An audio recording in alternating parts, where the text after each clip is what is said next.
Bon, salut à tous. Aujourd'hui, concept un petit peu particulier, un concept que j'ai pas fait souvent. Je vais tout simplement en visio parce que la personne que je vais interviewer est un peu loin pour moi. Mais en visio, interviewer, je l'appelle comme ça, Monseigneur Guillet, bien qu'il ne soit pas encore installé et ordonné évêque, il a été tout simplement par le pape via sa confiance. Alors pause. Alors peut-être que tu n'as pas très bien compris ce que je viens de dire, mais en fait tout simplement Monseigneur Guillet, je l'appelle comme ça parce que le prêtre a lui envoyé donc le nonce apostolique, donc l'ambassadeur du Vatican, pour lui dire qu'il sera nommé donc évêque de Seine-Saint-Denis, mais il sera ordonné que le 14 février donc 2025 dans la basilique et la cathédrale Saint-Denis. Mais voilà, pour t'expliquer, on peut l'appeler soit mon père, soit Monseigneur, ça dépend de comment tu le prends. Moi, je l'appellerai Monseigneur. Mais voilà, j'ai interviewé donc, je dirais Monseigneur Guillet sur voilà, le fait qu'il soit nommé évêque de Seine-Saint-Denis et sur différentes questions sur son parcours, sur ses ministères, sur ses différentes missions qu'il a pu vivre, par exemple, et notamment le fait qu'il a été prêtre donc, et aumônier dans une maison pour mineurs qu'il l'est encore. Donc c'est très intéressant. N'oubliez pas de regarder la vidéo jusqu'à la fin. Vous verrez que franchement l'interview elle était super cool. Donc j'espère que cette vidéo va vous plaire. N'hésitez pas à vous abonner, à lâcher un pouce bleu. Et sur ce, je vous laisse sur cette vidéo et sur cette interview. La première question que je pose tout d'abord quand je fais une interview à un prêtre, c'est pourquoi vous êtes devenu prêtre, comment vous avez été appelé, et si ça a été la première chose qui vous est venue à l'idée, ou alors avant vous aviez décidé de faire autre chose et c'est arrivé d'un coup comme ça durant votre vie. Eh bien, moi, je pense que c'est venu progressivement. J'ai grandi dans une famille qui était chrétienne, où on vivait la vie chrétienne à la maison. Moi, j'ai été marqué par le scoutisme, beaucoup par les scouts, Mm. au Scout unitaire de France. Et je pense que c'est dans le cadre de la famille et du scoutisme où j'ai découvert vraiment la joie d'être chrétien, la joie de lire l'Évangile, de comprendre ce que Jésus attendait de nous. Donc ça m'a beaucoup marqué. Et puis progressivement, je me suis dit, mais voilà, si finalement toute ma vie, puisque le Christ me parle, puisque pour moi c'est une joie d'être chrétien, et si cette joie-là, je la partageais avec d'autres. Donc c'est venu progressivement, alors c'est venu lentement, parce que moi j'ai fait des études de commerce, hein, une école de commerce, donc c'est venu Mm. progressivement, puis j'ai pris ma décision autour de 23 ans, à peu près d'entrer au séminaire. Ok. Et, euh, et vous aviez ce jeu, comme je vous l'ai dit juste avant, vous avez fait de nombreux ministères. Par exemple, vous étiez à l'AEP, donc l'aumônerie des écoles publiques, c'est ça, si je Oui. ne me trompe pas. Et en même temps, prison des mineurs, vous avez un peu. Alors pour moi, vous êtes un peu auprès des jeunes, c'est ça? Je ne sais pas si pour vous c'était une mission, mais être auprès des jeunes, et pour vous, est-ce que c'est quelque chose d'important ou pas?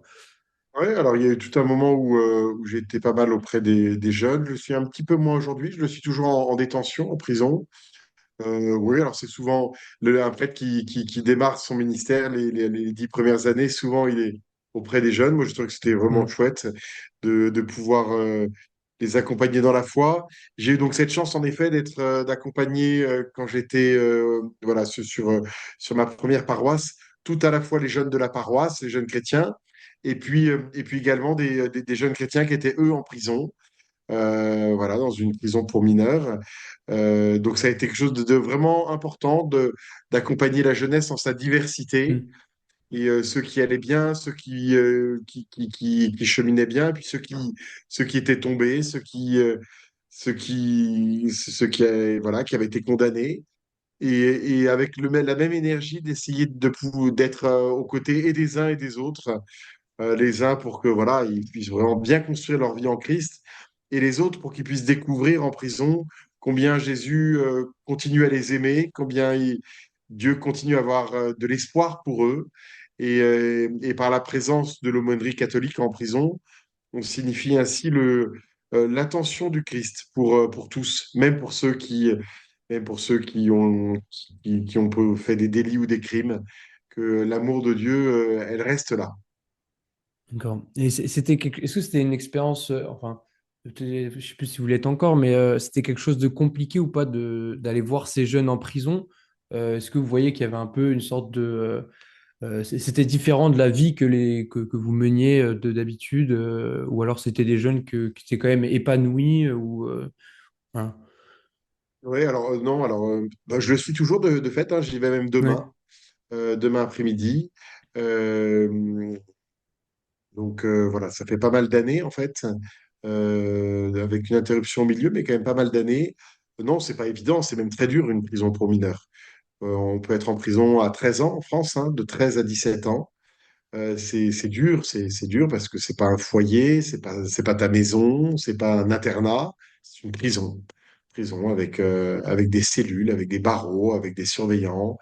Euh, donc non, c'est rude et pour aucun jeune c'est facile. Pour aucun ouais, jeune c'est facile, même si souvent ils ont posé des actes assez durs. En réalité, c'est un choc. La détention est un choc pour chacun d'entre eux, moi je trouve. mm, Voilà. Alors ensuite, ben, on rentre en contact avec eux. Ça reste des jeunes de 15 16 ans, donc c'est assez sympa d'être en contact avec des jeunes de 15 16 ans. mm. C'est frais, ils Ils ont des sont centres ouverts. d'intérêt, voilà, on arrive assez facilement à Mm, discuter avec eux. Voilà. Mais leur vie est dure, donc c'est pas facile d'être en prison quand on est un mineur. Donc ils ont besoin d'avoir à leur côté, moi je pense, des, euh, des personnes bienveillantes qui les écoutent, qui les encouragent, et s'ils sont chrétiens, qui puissent prier avec eux. Alors peut-être là, vous allez me dire, c'est pas trop en rapport avec le fait qu'il ait été nommé évêque, mais en fait, je me suis intéressé un peu au ministère de Monseigneur Guillet, et il est aumônier en fait tout simplement dans une prison pour mineurs, et je trouvais ça très intéressant de parler de ce sujet-là, parce qu'on l'aborde pas tout le temps, le fait qu'il y ait une équipe même de laïcs ou d'aumôniers qui vont dans les prisons pour apporter la foi, pour parler de Jésus, pour parler de Dieu. Donc c'est très intéressant à écouter et ça, on apprend plein de trucs. Donc, et en plus, franchement, c'est une expérience touchante et ça a l'air beau ce qu'il fait. Bon, sur ce, je vous embête pas plus, je vous laisse sur la suite de l'interview. Et ils sont, alors, ils sont souvent, ils laissent entrer ou pas, enfin, le fait qu'il y ait Dieu dans leur vie, même s'il y a peut-être pas Ouais. forcément des non-chrétiens ou même des chrétiens qui seraient pas forcément pratiquants, il y a quand même intérieurement ce Dieu qui est présent, même dans Oui, les moments les plus durs. oui. Moi je pense qu'il y a la question, en tout cas la question de Dieu, elle est présente chez quasiment tous, qu'ils Ouais. soient chrétiens ou qu'ils soient musulmans. La question de Dieu, elle est très présente en prison. Ensuite, c'est à nous de l'accompagner parce ils peuvent être inquiets en se disant Dieu va me punir. Est-ce que j'ai encore du prix aux yeux de Dieu? Donc oui, la question de Dieu, elle est très facile à aborder, très facile à aborder puisqu'elle est dans le cœur de la plupart. Ensuite, le travail commence là. Comment est-ce qu'on les accompagne pour découvrir que Dieu est exigeant et en même temps bienveillant? Ok. Et est-ce qu'il y a eu alors, je sais pas s'il y avait des non-chrétiens, mais peut-être des conversions ou alors des gens qui ont été touchés par exemple, votre venue, le fait de parler avec un prêtre, etc., dans la prison, lorsqu'ils sont seuls, lorsqu'ils se sentent peut-être abandonnés. Oui, alors dans une prison, en fait, dans toutes les prisons de France, il y a des équipes d'aumônerie où il y a des prêtres, mais il y a aussi des laïcs, il y a aussi des diacres, il y a des hommes, il y a des femmes. Là, on est trois pour la prison où je suis. Il y a également une femme laïque, une mère et une grand-mère, un diacre, et puis moi qui suis prêtre. Euh, alors, oui, sur le temps où j'ai été présent dans cette prison, j'ai vu des gars vraiment s'ouvrir à Dieu, s'ouvrir à Dieu, s'ouvrir à son amour, découvrir l'Évangile. Je me souviens d'un gars qui savait pas lire et écrire, et je pense que ses premières lectures, ça a été la Bible en bande dessinée. Le Nouveau Extra, Testament extra. en bande dessinée, où il a Ouais. découvert l'amour de Dieu. Et je me souviendrai toujours de ce passage qui avait marqué son cœur, qui était le bon larron. Et au début, il ne savait pas lire. Il me disait, re-raconte-moi encore le bon larron. Voilà. L'espoir, l'espérance que Dieu met en tout homme et la miséricorde aussi. Bah, je suppose que c'est une expérience enrichissante en tant que prêtre, ce C'est super. milieu-là. Ouais. c'est dur et en même temps c'est super parce qu'on a toujours envie qu'un jeune rebondisse, qu'il reste pas dans ses problèmes, mais qu'il se réconcilie avec la meilleure partie de lui-même. Et on sait bien que pour arriver à rebondir, il faut des alliés à nos côtés, il faut des tuteurs à nos côtés. Donc il y en a beaucoup en prison, des éducateurs, parfois des figures de surveillance Mm. super qui sont aux côtés des jeunes. Moi, j'espère que l'équipe de Monnerie, elle peut l'être pour certains aussi, une présence bienveillante à leur côté pour qu'ils puissent rebondir. Est-ce que pour vous, ça a été une surprise ou c'était quelque chose que vous avez déjà été C'était une prévenu à totale l'avance? surprise. Ouais. Non, une totale surprise. Quand j'étais arrivé dans la paroisse où je suis aujourd'hui, j'étais arrivé 3 semaines avant comme nouveau curé. J'étais arrivé le 15 août à peu près. Et je suis parti, voilà, à peu près le 15 août.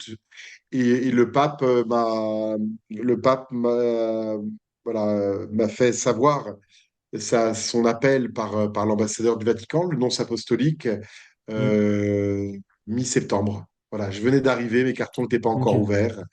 Voilà, d'ailleurs, derrière, j'ai même pas eu le temps de poser des cadres, de la déco, rien, parce que voilà, Mm. j'étais à peine arrivé que le pape me demandait déjà d'aller ailleurs. Mm. Donc, Ouais. c'était complètement une surprise. Moi, je m'y Et, attendais pas du tout. vous l'avez pris, cette annonce, vous l'avez prise comment? Vous êtes dit dans tout cas que c'est un message de Dieu, mais votre réaction, ça a été de. Ça a été quoi? C'est d'abord le vertige. C'est Ouais. d'abord un vertige parce que c'est deux choses. C'est, comment dire, une reconnaissance pour la confiance que l'Église manifeste par le pape.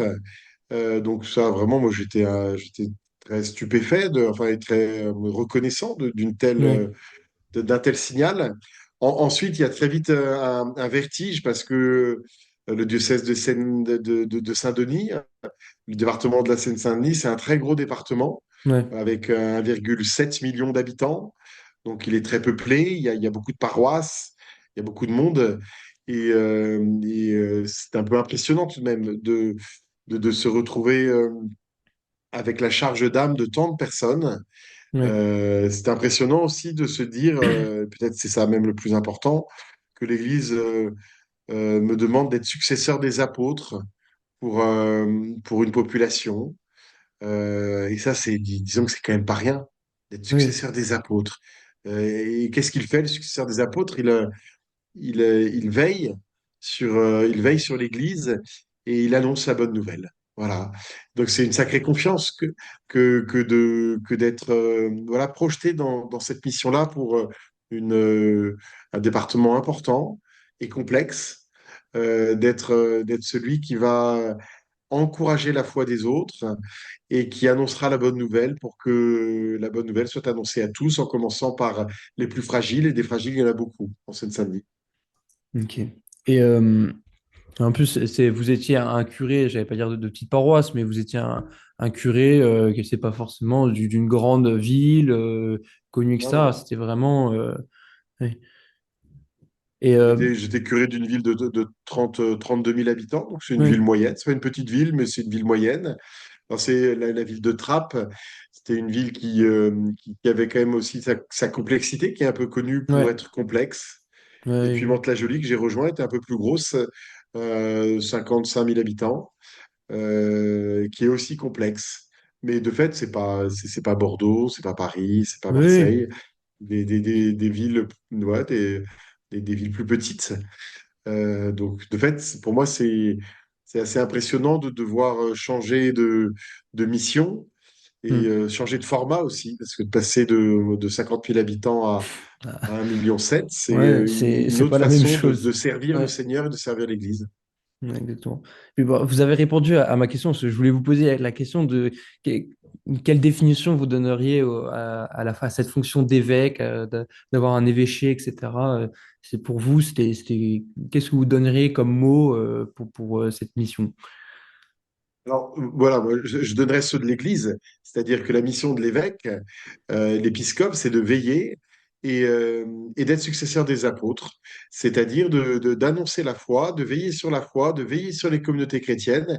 Et en conséquence de cela, moi, voilà, je projette un peu, je ne sais pas si ça sera exactement comme ça, ma vie, dans quelques mois, en arrivant en Seine-Saint-Denis, mais je vois bien la mission de l'évêque comme une mission itinérante de paroisse en paroisse pour encourager la Mm. foi des communautés chrétiennes. L'évêque n'est pas le curé, donc c'est le curé qui directement est avec sa paroisse, les connaît bien, c'est ce qu'il faut lancer. Mais l'évêque est là pour encourager les ministres ordonnés, les prêtres, les diacres et les chrétiens pour qu'ils puissent donner le meilleur d'eux-mêmes, qu'ils puissent vivre leur baptême de tout cœur. Et dans un département où les chrétiens sont minoritaires, en Seine-Saint-Denis, c'est toute une aventure que de pouvoir dire aux uns et aux Mm. autres, rayonner de joie, rayonner la foi. C'est une question que j'avais sur ça, c'est avant vous étiez dans une ville de Trappes, donc c'est une ville assez complexe parce que il y a un peu le fait qu'il y ait les chrétiens et les musulmans, il y a une forte représentation des musulmans. Euh, Est-ce que vous avez fait différentes missions, différentes activités pour voilà, entretenir ces relations et puis aussi développer la chrétienté au sein de ces différentes peut-être divisions au sein des différentes villes, et même en Seine-Saint-Denis, la population est majoritairement jeune. Quelle aussi mission vous pourriez mettre en place dans les mois ou même dans les années à venir Alors, au sein de l'évêché de hmm, Saint-Denis, euh, euh, il y a plusieurs choses. La première mission, c'est d'encourager la foi. Et il se trouve que là, je vais accompagner un département qui est jeune. Je crois que 30% de la population a moins de 21 ans. hmm, Donc, c'est très rare en France d'avoir une population si jeune. Donc, évidemment, une des premières missions, ce sera d'encourager la foi de cette grande jeunesse et cette jeunesse qui est présente dans les églises. Voilà. Alors, est-ce que ce sera moi qui le ferai ou j'encouragerai les curés qui le feront, les ouais, aumôniers de jeunes qui le feront? Ça sera ça. Et puis de vivre en diocèse, d'avoir peut-être des moments où on se retrouve. On connaît hein, les journées mondiales de la jeunesse, en Île-de-France, le FRAT, les hmm, grands rassemblements, le jubilé qui nous conduira à ouais, Rome, à Rome. les uns les autres. Donc évidemment, il y a une priorité qui est de s'occuper des jeunes, de les encourager, de se réjouir de leur foi et qu'elles puissent irradier dans leur paroisse. Alors voilà, la mission essentielle, c'est vraiment que Jésus soit connu et aimé, que la foi chrétienne se déploie dans un département comme celui de la Seine-Saint-Denis. Et au même moment, je crois que le Christ nous attend, Dieu nous attend dans la capacité à construire la paix et à faire en sorte que des hommes et des femmes différents puissent se reconnaître comme des amis, comme des frères. Et en cela, le dialogue interreligieux, le dialogue avec les musulmans, mais également avec les juifs, qui sont présents en Seine-Saint-Denis de façon importante, eh bien, ça sera vraiment essentiel. Et c'est pas quelque chose qui est anecdotique et en plus, euh, on a fêté juste avant d'entrer en avant la fête du Christ roi. La royauté du Christ, c'est un règne de paix, c'est un règne de joie, c'est un règne de justice. Et ça, il s'agit de le construire avec d'autres. Et évidemment, moi, je mettrai mon énergie à connaître d'abord les représentants des autres religions, de les rencontrer, de dialoguer avec eux, de leur dire notre foi et d'entendre la leur. Mais ce qui pourrait être terrible pour notre pays, c'est des zones où ceux qui y habitent ne se parlent plus, ne se rencontrent Hmm. plus, ne se connaissent pas. Et je crois qu'il y a de la joie dans le cœur de Dieu, il y a de la joie dans le ciel lorsque voilà, des hommes différents acceptent, des hommes et des femmes différents acceptent de faire ensemble une partie du voyage. Voilà. Mais ça nécessite d'y aller, de se connaître, de Hmm. s'engager dans une dynamique de dialogue et de rencontre. Et sans en avoir peur et sans l'éviter. Ouais, donc c'est une grande mission qui vous attend Ouais. finalement. Ça fait partie des missions importantes, bien sûr, qui est en Seine-Saint-Denis, une des missions importantes par la présence forte d'autres religions. l'évêque reçoit cette mission-là. Un évêque comme un prêtre reçoit la charge d'âme, non pas juste des baptisés, il reçoit la charge d'âme, c'est-à-dire la veille, la vigilance sur tous les habitants du territoire qui lui est confié. Mm. Donc, moi, j'arriverai en Seine-Saint-Denis avec le désir de prendre soin, non pas des chrétiens exclusivement, mais des chrétiens de tous les autres, et donc de 1,7 million d'habitants. Leur destin, leur salut me préoccupe. Et, et même peut-être eux, peut-être eux, ils trouveront ça étrange, mais, euh, mais pour moi, je serai leur évêque en tout cas. Et je ferai tout Mm. pour être leur évêque. D'accord. Et donc vous serez, alors je sais pas, on dit je sais pas comment on dit, mis en place pour quand vous allez être mis en Je place, serai ordonné parce que moi je suis prêtre aujourd'hui, je suis ordonné. prêtre diocésain. Donc On dit ordonné, ok. devenir évêque, c'est le sacrement de l'ordre, un sacrement qui se déploie avec l'ordre des diacres, l'ordre des prêtres et l'ordre des évêques, mais c'est le même sacrement de l'ordre. Donc je serai ordonné évêque le dimanche 16 février, et dans la même célébration, je serai installé comme Ah, évêque ok. de Saint-Denis. Voilà, c'est dans la même célébration, puisqu'elle se passera dans la cathédrale. Cette très belle cathédrale qui est aussi un résumé d'une partie de l'histoire de France, puisqu'ils Ouais, sont enterrés plus de 40 ouais. rois de France, voilà, de Dagobert jusqu'à Louis XVIII. Donc, dans cette basilique, nécropole des rois de France, basilique, lieu de pèlerinage, où repose Saint-Denis, où repose Saint-Louis. C'est là où je serai, après avoir été ordonné, installé comme évêque de la cathédrale, puisque c'est une nécropole, c'est une basilique, lieu de pèlerinage, et c'est aussi depuis les années 60 la cathédrale de ce diocèse de Saint-Denis. D'accord, très bien. Et du coup, juste petite dernière question, c'est, alors, on peut vous appeler monseigneur ou encore mon père du coup? Eh bien, on fait comme on veut. Là, je sors Ah oui? d'une rencontre avec des Ok. paroissiens et je leur ai dit, voilà, et chacun fait bien comme il veut. Voilà. Certains vont dire Monseigneur dès aujourd'hui, manifestant la nomination par le pape, la confiance du pape, la confiance de l'Église. Et puis les autres feront comme ils le sentent. Euh, un évêque, c'est pas quelqu'un qui est en surplomb, qui est en hauteur. Il reçoit une mission vertigineuse, de fait, d'être successeur des apôtres. Mais quand on regarde les apôtres, je pense que jusqu'au bout, ça a été des hommes simples. Ils ont eu l'attention à l'Église, mais sans perdre pied dans des positions de hauteur ou, je pense, de surplomb. Donc moi, c'est un peu le désir que j'ai.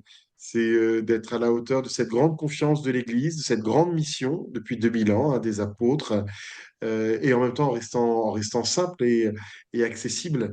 Voilà, ça me paraît vraiment essentiel. Donc les gens s'arrangeront pour m'appeler comme ils le sentent. Bah, très bien. Et ben alors, je dirais merci beaucoup, monseigneur. Bon, voilà, c'était la fin de ce reportage. Ouah, c'est fou comment à chaque fois je bug sur les mots. Je dis reportage alors que c'était tout simplement une interview. Voilà, donc interview et pas reportage. Retenez ça, s'il vous plaît. J'espère que ben, il vous a plu, que ça vous a intéressé. N'hésitez pas donc à le partager, à liker, à vous abonner à cette chaîne parce que voilà, j'essaie de faire du contenu qui peut vous plaire, du contenu intéressant et qui se différencie de ce qu'on peut voir sur Internet. Le but, c'est vraiment voilà, de se différencier des autres. Franchement, c'était une interview qui était très enrichissante pour ma part. Et je trouve voilà, Monseigneur Guy a donné des mots que je trouve très pertinents sur différents sujets qu'on ne parle pas forcément aujourd'hui. Euh, je pense que ça va être un très bon évêque. Ça va être un évêque, est le titre de la vidéo, un jeune évêque pour des jeunes. Voilà. Donc, franchement, je le remercie encore pour cette interview et j'espère que la vidéo vous a plu et on se retrouve pour une prochaine vidéo. À plus.